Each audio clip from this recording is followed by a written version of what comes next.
Saudara, menindaklanjuti surat edaran Dinas Pendidikan dan Kebudayaan Provinsi Sultra, SMA Negeri 2 Kendari menerapkan aturan pembelajaran bebas gawai di dalam kelas. Pihak sekolah menyediakan loker khusus untuk menyimpan telepon genggam siswa selama proses belajar mengajar berlangsung.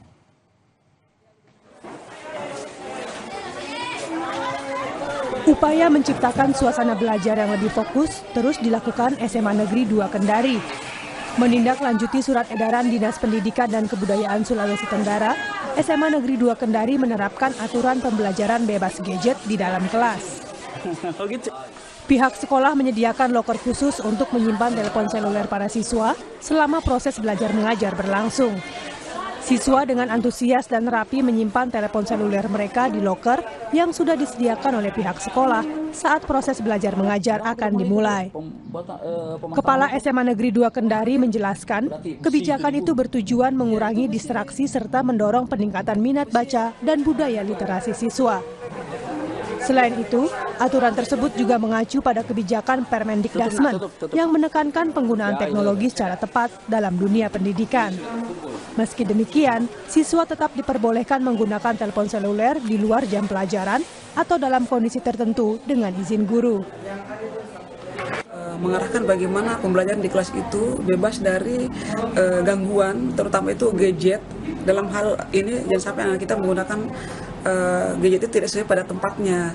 Jadi itu kemudian ditindaklanjuti oleh ada surat edaran dari Kadisdikbud Sultra yang menekankan kepada sekolah-sekolah itu tentang pentingnya pengadaan loker atau tempat penyimpanan HP pada saat guru mengajar.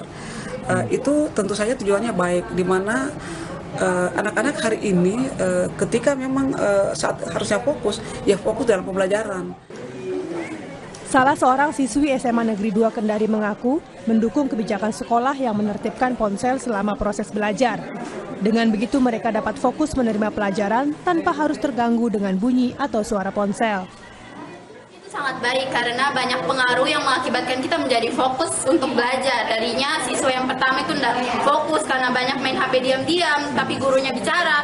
Itu juga menyebabkan kita jadi fokus, jadi mengajak kita untuk kayak ayo belajar, ayo semangat gitu. Aturan ini akan terus diterapkan sehingga fokus siswa terjaga dan prestasi belajar meningkat. Silvian Sakia, Kompas TV Kendari, Sulawesi Tenggara. Saudara, melemahnya nilai tukar rupiah terhadap dolar Amerika Serikat berdampak pada pedagang elektronik. Banyak toko elektronik yang terpaksa tutup karena sepi pembeli, bahkan tidak ada satu pembeli pun dalam satu hari. Selengkapnya usai jeda.